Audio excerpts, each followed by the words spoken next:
Yeah.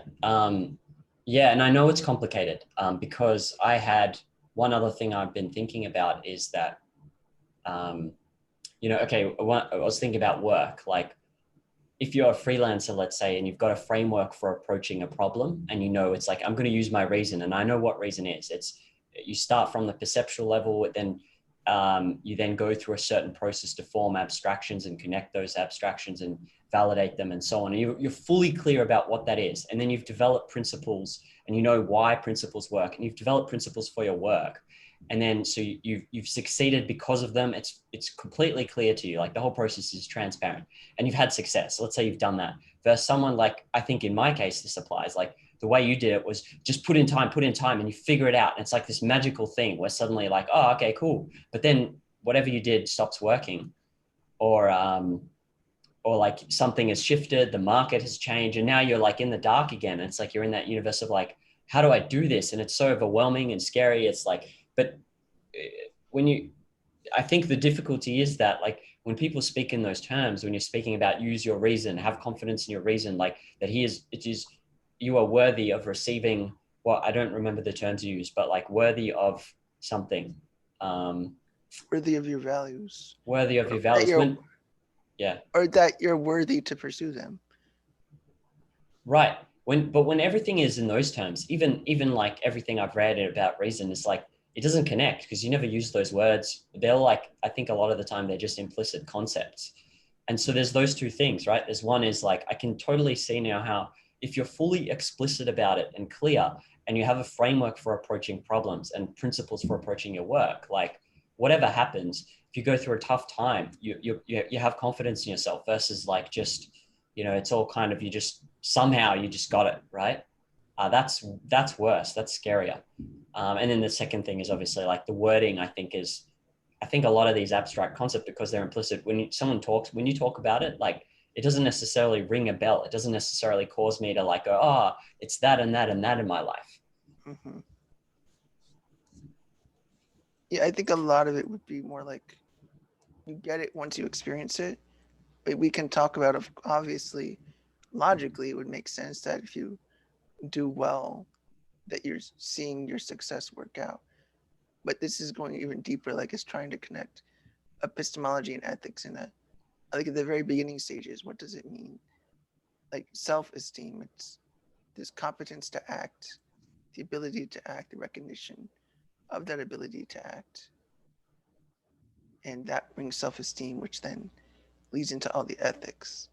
Like, why does it matter? Why is it that yourself is the moral concern? Like, why is morality about self-interest, rational self-interest? I mean, that's what it helps explain. So that's the connection between from epistemology to ethics. Like, it's something connected with identifying that man's needs to flourish, and flourishing has to do with self-esteem because it's that a motivator too, that it motivates you to pursue value, that it's demonstrating in pragmatic terms, in direct terms, that reason is a means of survival. And in the same way that you might feel joy when you learn to walk, like if you learn to use reason in a similar way, it might bring joy as well. Because like it is be quite easy to see, like once it starts working, it's like you'll feel happy.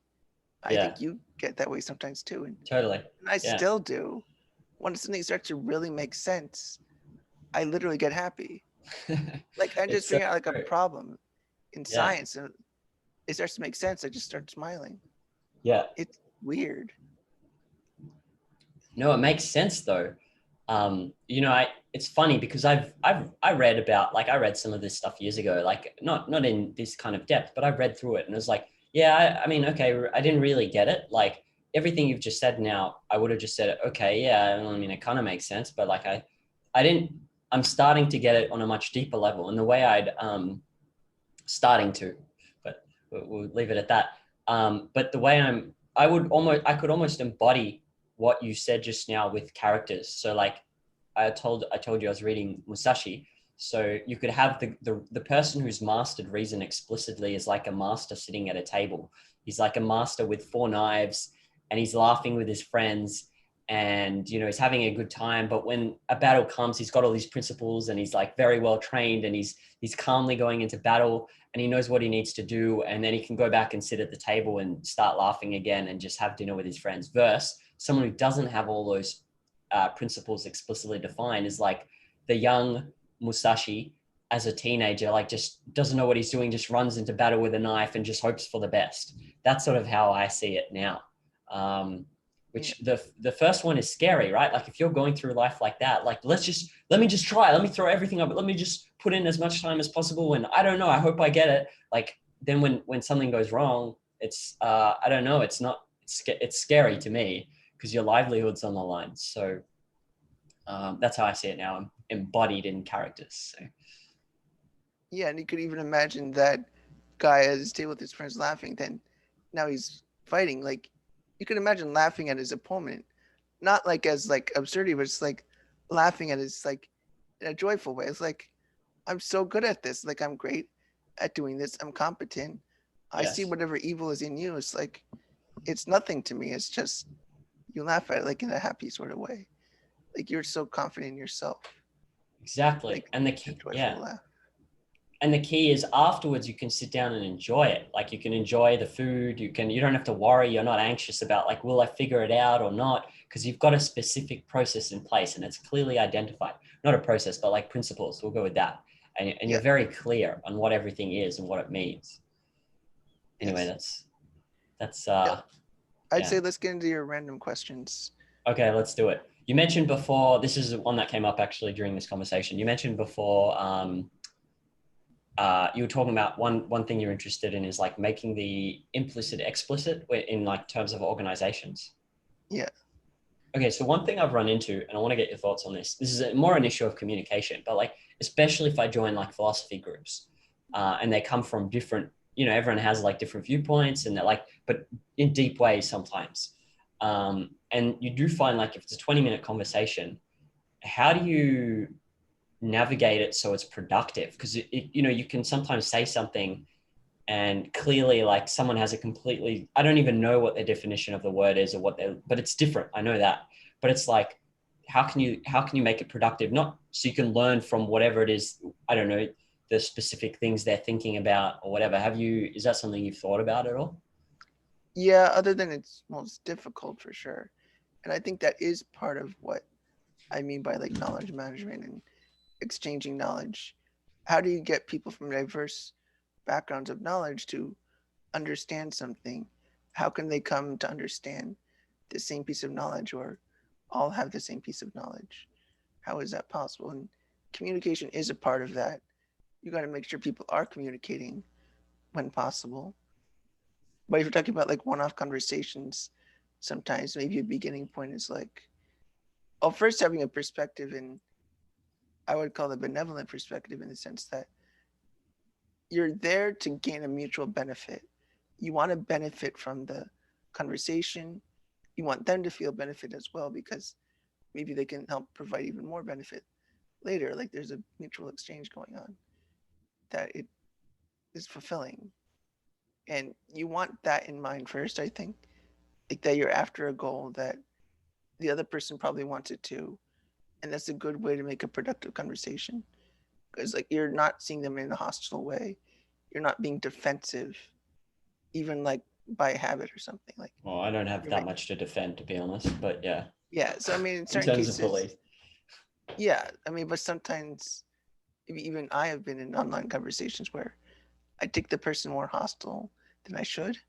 Yeah, okay. And the only way to fix that is really just at the positive aspect that yes, you want to exchange knowledge. That is the benefit. And if you don't want to exchange knowledge with them, then stop talking to them. But to the extent you are communicating, you need that positive attitude, I think. That you're trying to communicate some things, and that gets to like principles of charity, like we've talked about, understanding what they mean. And usually that would have to do after that you want to understand what do they know. Like first understand what they're saying rather than argue a position, I usually would say. That's where I have trouble, like even understanding, because you don't know what are they depending on, you know, like where do you go in this network of all these things they're talking about? Some of that's just from experience. you get to learn what people tend to relate to each other or what arguments they might tend to make. It can be very difficult. I think I've gotten good at it over time. I don't think 10 years ago I would have been as good, but just talking with so many variety of people, I'm able to identify different premises, different assumptions. And that's something you get over time. Yeah. But say it's at your level, you just want to talk to somebody about philosophy. Usually, maybe the easiest thing to do first is coming to terms, as you say. And that's, you need to do that to exchange knowledge, to discuss things with people. Otherwise, you're like talking different language practically. Yeah. So you mean come to terms, like from the start, try and understand what do they mean Yes. by this specific. Yeah, Which okay. is what Rand would mean to say, define your terms. Okay. That's what Rand always says, define your terms. Mm. And she's not the only one to say that. I mean, I've seen, and not question your premises, but check your premises. All she means, like, if you're gonna make a claim, check your premises. Like, look at what you're claiming, look at the premises underneath. It's not just to say, are you wrong, to accuse somebody of being wrong, but just, you should always check your premises if you make a claim. Like, those sort of things you should do. Like, check their premises. What are they?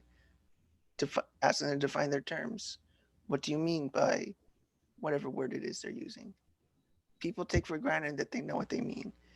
But if you're talking about principles, ask them, what does that mean? And that's the way to start. Yeah. Which is not any complicated thing. Just is making sure you're starting on the right foot. Make sure you're talking about the same thing. Because you might be referring to different things. And that's the difficult part too. Agree. One of the issues is a lot of discussions are just, they'll go straight into like questions like, how do we make sure that we're more internally validated? And it's hard to then go into like, can you define that? Can you, because people want to go straight into and some people don't. It's like almost like to talk about what internal or external validation is could be the whole conversation itself, you know? So that's one difficulty. And you might need to recognize if sometimes their subject matter, you just can't really participate. Like, if I want to talk to somebody about politics of individual rights, I mean, I don't want to go back again every conversation to talk about what are rights, where do they come from. Like, at some point, I just want to talk to people who already validated all that. Yeah. Like, I don't want to go on explaining every little thing. Right. But to the extent you recognize what you're doing, you have a reason to talk to them, then yeah, set your terms, check your premises, all that. Yeah, I'd like to continue and then get better at understanding what someone else's context of knowledge is and see if there are certain patterns. Because, you know, you can speak to someone who's like in their 50s or whatever, and they're saying stuff that doesn't make sense. But I'm not saying it doesn't make sense to me, but there are specific observations they've made in their life that are legitimate and real. And there is maybe wisdom there, but it's hard to like, you know what I'm saying? When as soon as you get into like philosophical conversations or like psychological type terms, it's pretty much like, it just sometimes goes all up in the air, basically. But I can see that, you know, so I guess getting an idea, like getting a really good idea of different contexts. I don't know how you do that, but you would, like you're saying, over 10 years you have. And then once you've got that, being able to judge, like, does this person have enough of a context to make this conversation worthwhile or not? It goes both ways, I guess. And then if it's sometimes you want more context, because this is a kind of conversation you're talking about rights. Like, I wouldn't have any context or not enough of a context to talk about that properly. But sometimes you're okay going back to what is rights or, you know, more basic context. So that's what I understood from what you're saying.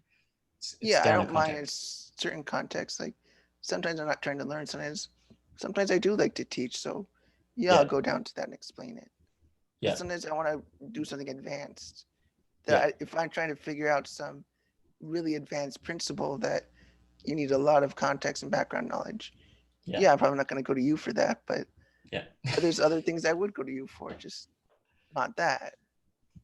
Just certain things that people have experienced in. Exactly. Yeah, cool. All right. And I think Intuition Pumps gets into that sort of question in the first few chapters.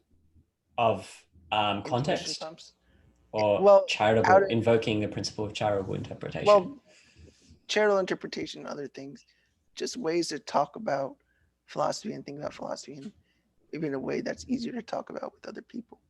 Ah, Like it okay. does talk about like how to present a discussion in a way that's more productive, or basically, and like how do you talk to people? How do you, what's a good argument to make? What's these bad arguments people make? Just simpler things that you might use in day-to-day conversation.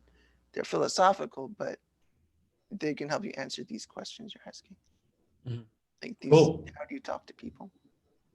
Well, I've got it right here. I borrowed it from the library. There's Yeah, a library next to me, and it's got all these books. So yeah, it's good. yeah. They're very short chapters. Like there's like 80 of them, but they're like 4 pages. So you can just look at a couple and see, get some ideas if you want. You can just probably tell just from the titles of the chapters if right. you want a quick look at one. Yeah, I think that's the way too. Like, only don't, I used to just go like, look at this book, right? It's pretty big. I used to just Yeah, go and try read something front to cover, front to back. But I think the way to do it would be whatever's relevant for me. Like there are all these sections I can see. Whatever's relevant for me at the time is what I'm going to go through. It might only be like 1/30th of the book. yeah. You don't really need to read everything in that book. It's nothing. You can read the last chapter if you want, and you wouldn't have missed anything from the beginning. Right. Maybe the first two you would need to know, but Right. beyond that, you could read in any order you want Yeah. or skip it all. It doesn't rely on anything he says before.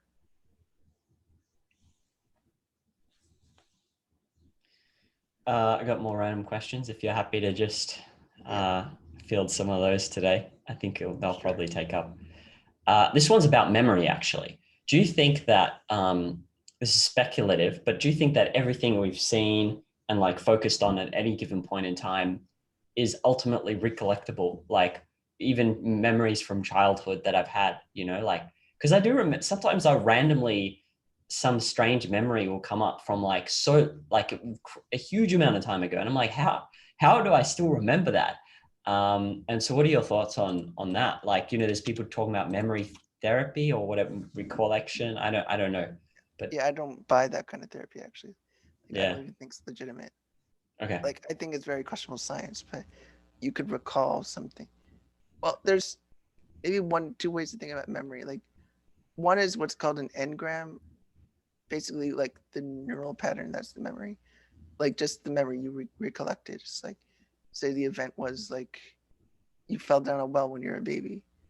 Like, do you remember? Is it just recorded that way?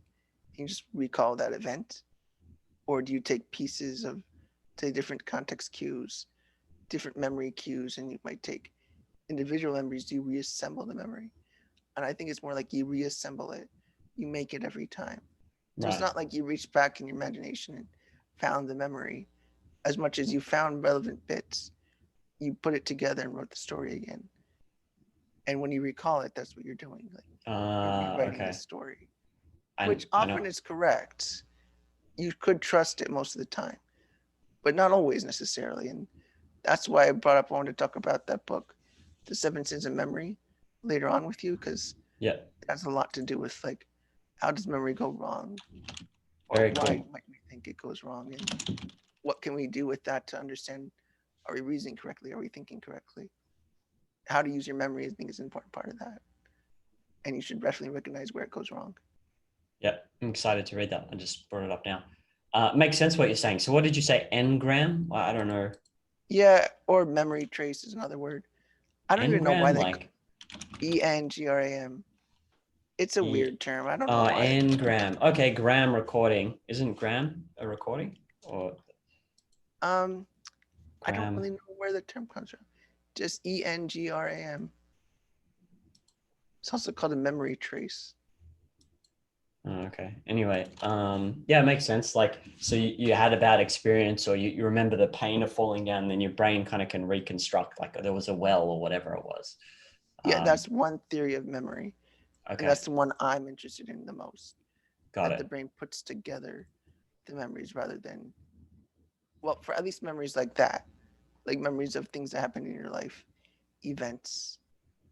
It might be different for things like recalling a fact, like what's the capital of France? I mean, that might be a little different. But it's like memories of things that happen in your life. Like, oh, like imagine like you remember an accident or something that happened when you were a kid. Or you remember So like, go ahead. no, continue.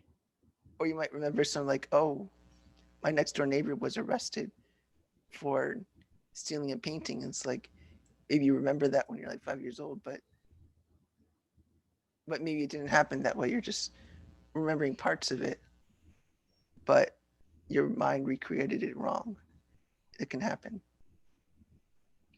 If that's true, then wouldn't it also be true that our worldview and philosophy, or whatever it was implicitly, will affect our memories, because there were certain things we chose to focus on that had emotional weight, and so we remember them and then reconstruct them. But that could potentially like change your memories in some way. In Like some way. you remember like all these bad things, and then you um, you can just, that's what you remember.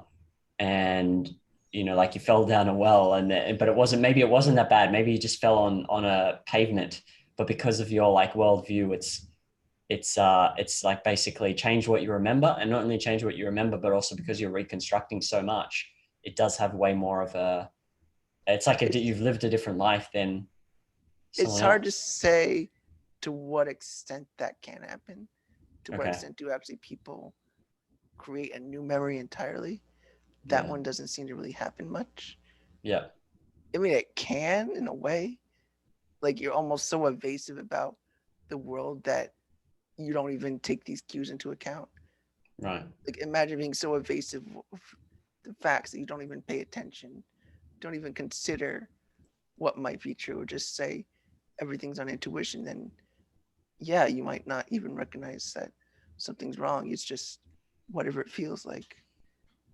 You're talking about someone who's like really highly automated an approach of just ignoring things that don't Yeah, suit like I them. mean, like really dysfunctional, Yeah. like a Okay. really extreme. Because Yeah. I don't think it really happens much that people Yeah. can really create a new memory as if it didn't happen. You're right that the interpretation of your memories affects a lot, and emotional impact will affect what you remember about events. You will remember things better if there's more motivation behind it or emotional content behind it. It will be encoded more strongly in memory, Mm. and then it will be Interesting. easier to recall. And obviously, if something traumatic happened, it actually would be especially easy to recall. It's not true that you'd really suppress it.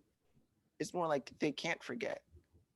Like anyway, with PTSD, it's not because it's not a failure of suppression. People really can't suppress trauma really well. It's you really can't avoid it practically. Like that's how strong hard it is to evade. Like you can't evade the actual trauma you've been through. It's hard to evade the facts of what they happened and the way reality was, and especially if it's had a big impact on you. Your mind is more built to take into account context and motivation and Right. emotional content. Yeah. That, I watched a documentary a while ago on, there was some kind of massacre here. I forgot where it was. Maybe in Tasmania, and a bunch of people were shot. And there was a police officer who came to the scene, and he saw the like 13 dead bodies or whatever. And he was traumatized for the rest of his life. And he kept trying to run away from it.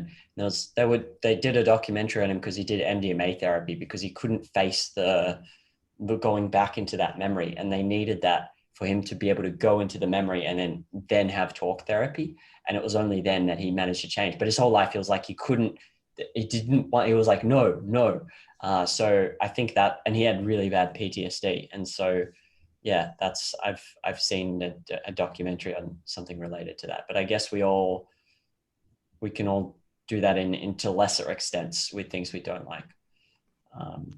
Yeah, but you'll be definitely conscious of it. And like that's the You important will. difference of like the Freudian people might say that you repress it and you're not even aware of it. They Right. get to bring it up from the depths. Like, Right. no, I mean this is more conscious. Like they're there, you can evade it, but you're aware it's there.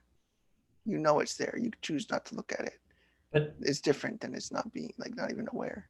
how does that fit in with what you just said though, of someone who's like heavily automated evading stuff, and then Well, they just forget what's relevant because you can't apparently. I guess it's just at some level, I think you can be so good at evading the facts of things that I think on some level they're aware.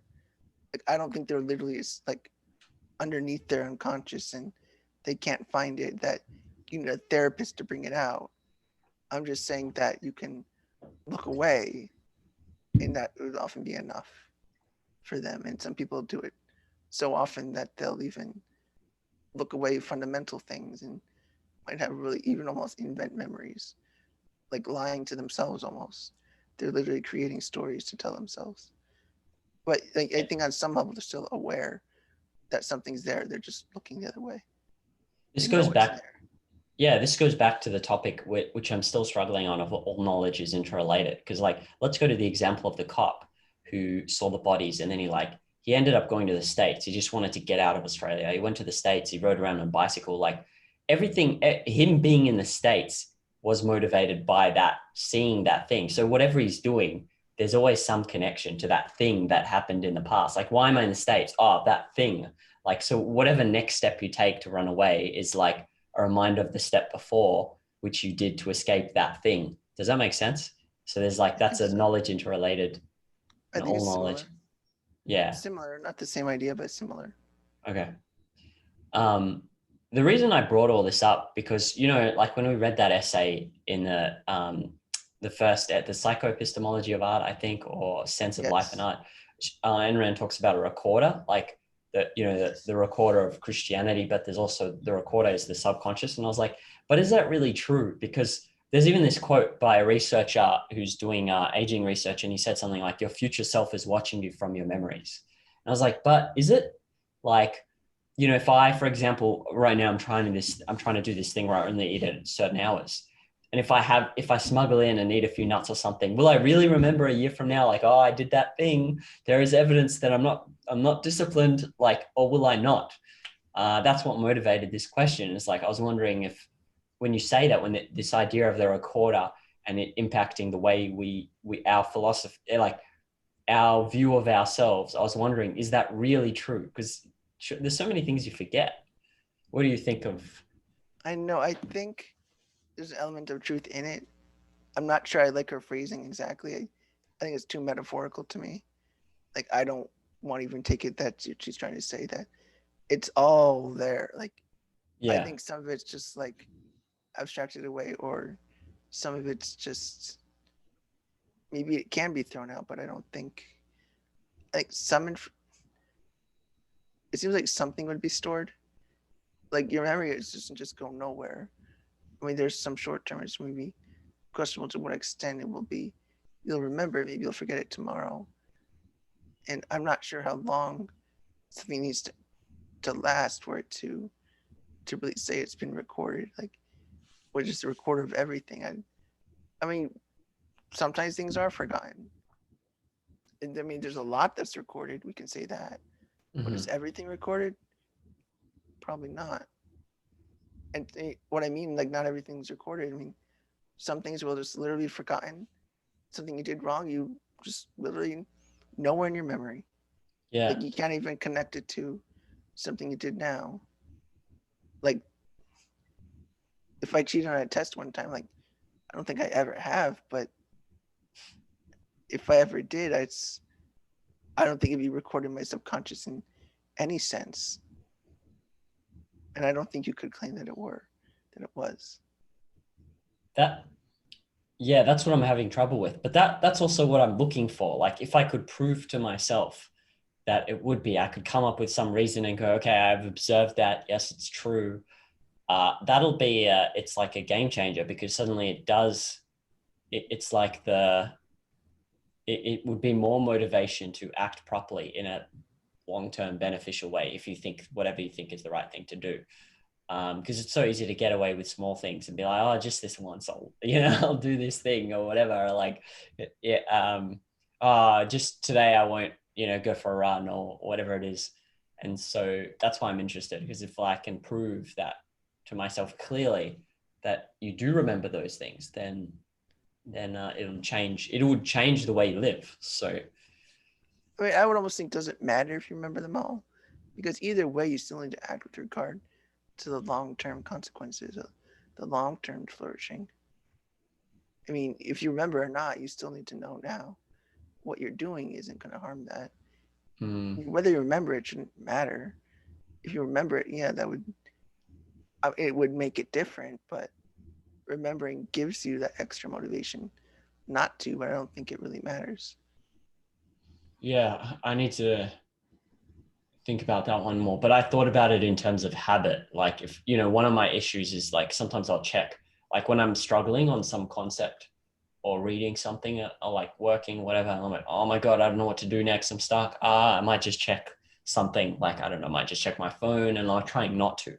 And so it's much easier to like when I think in terms of habit, like building up a pathway in my brain, even like, if I don't do that, my default is to something else, like go for a walk, try to refresh my mind, try like step back and look at the bigger picture. That's my default. And that's like hard coded in.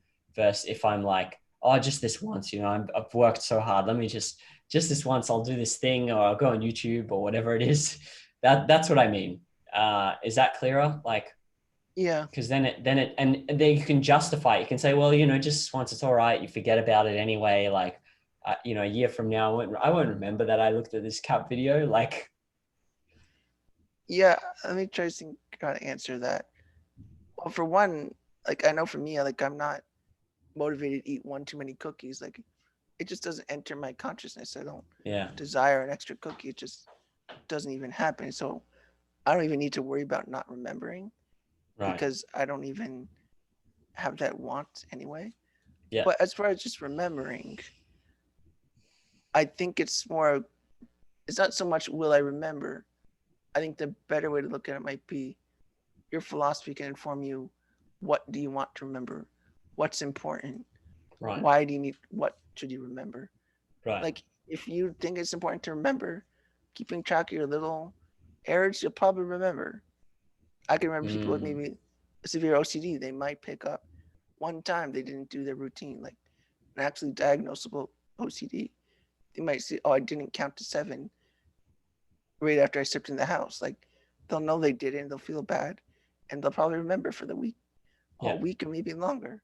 right, But you don't have OCD, so you step in, like you don't do something, it's probably you're not gonna remember it probably because it was important.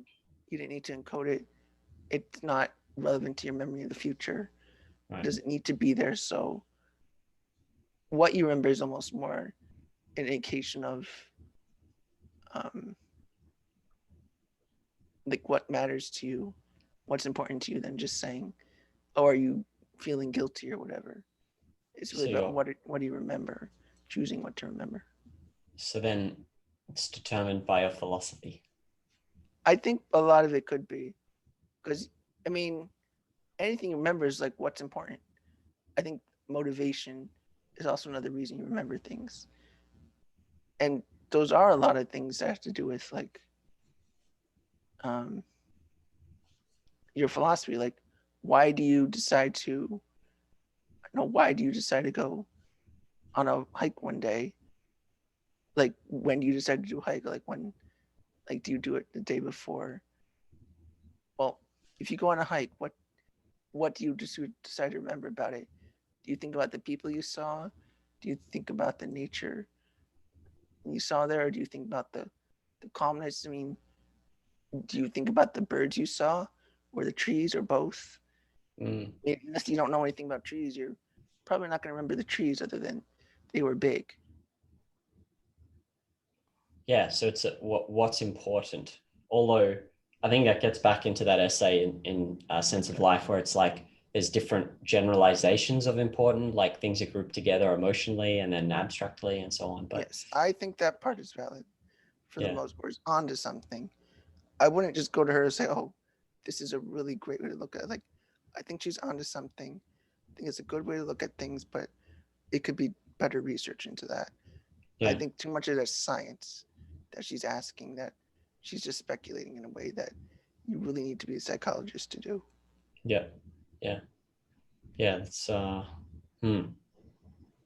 But you can see in your day-to-day that probably a lot of what you remember is what you, for whatever reason, you decided needed to be remembered. I mean, that's what encoding is in memory. You're deciding, I need to remember this, and I'll remember it. You can do it implicitly, but a Yeah. lot of memories are explicit. Like, well, do you want to remember what you're learning about reason? You give yourself cues to remember. You tell yourself how to remember.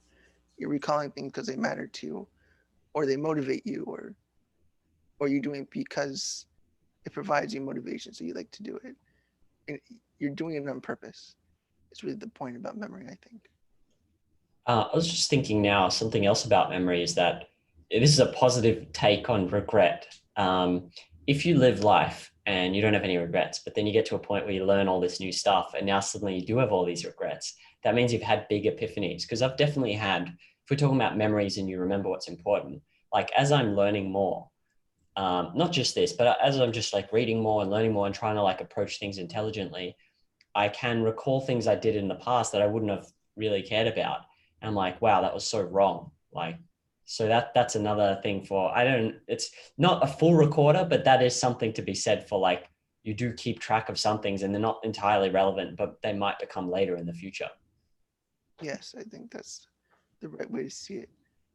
Like I'm But trying to it's, integrate what yeah. I've learned about memory, which is quite a bit. And there's a lot that isn't recorded very well, but I think what is recorded well, then memory is incredible that how well it does work compared to how fallible it is, that it doesn't fail us Mm, regularly.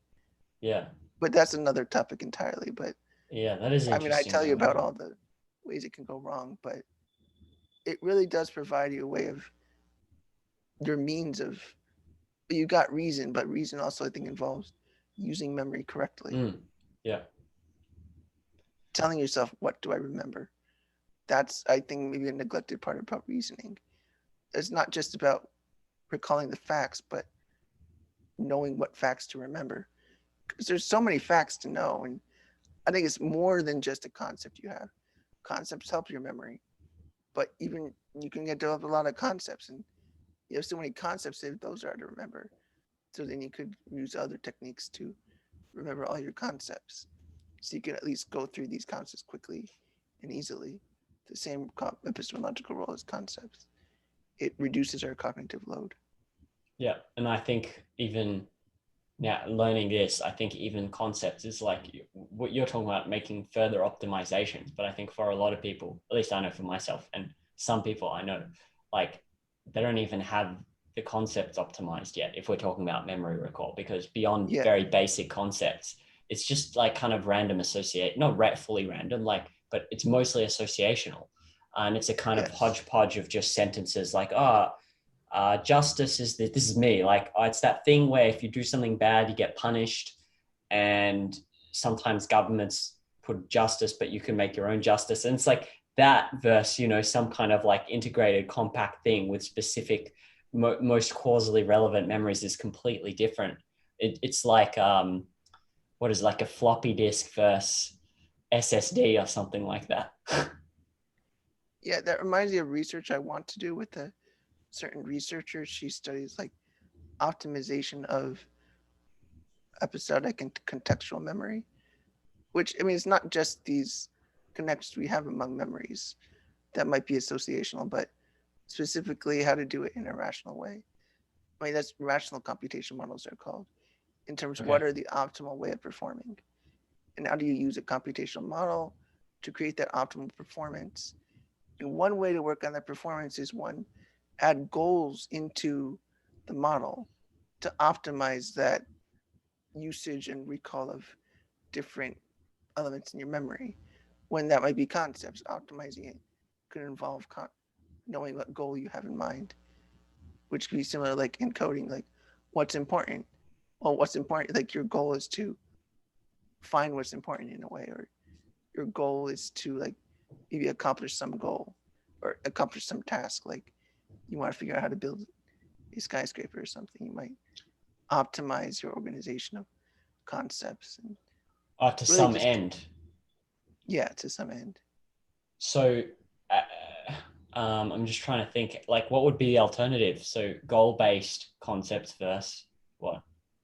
Well, it's it's a way to organize actually the memory recall, not to say we recall important things and we have goals, but explicitly putting that in a memory model as a way of explaining how we organize our concepts and then recall them, and that there's an optimal way to do it. So it made me Oh, think okay. of how you're saying, like, we can optimize our concepts, but then we can further optimize that to get the concepts when we need in a proper hierarchy, in a way that other concepts are well organized. Yeah, that would even be the base though. Like beyond, like if we're talking about optimizing memory and we don't even have, and there's specific objective ways to form concepts and we haven't even done that, then I would imagine like first forming the concept properly would be the, Yeah, the starting point, as opposed to no, like, let me learn all these mnemonic techniques or whatever. yeah, you're right. I mean, those are part of the questions I want to ask, but I'm inclined to agree with you.